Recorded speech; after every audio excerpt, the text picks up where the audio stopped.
For this recipe, you will need buttermilk, organic whole milk, salt, and lemon juice.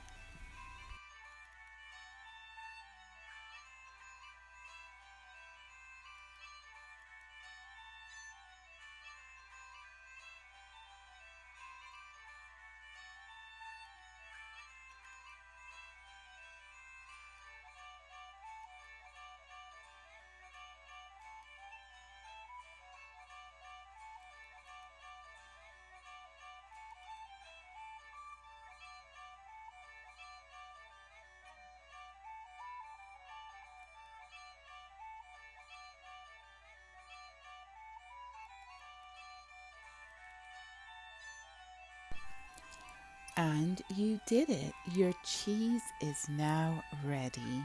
Great job, guys. Yay, yay, yay. Thank you so much for watching, guys. Leave me a comment to let me know how you did with this recipe. Have a great day. Don't forget to subscribe, and super duper blessings to you and your family. Bye bye.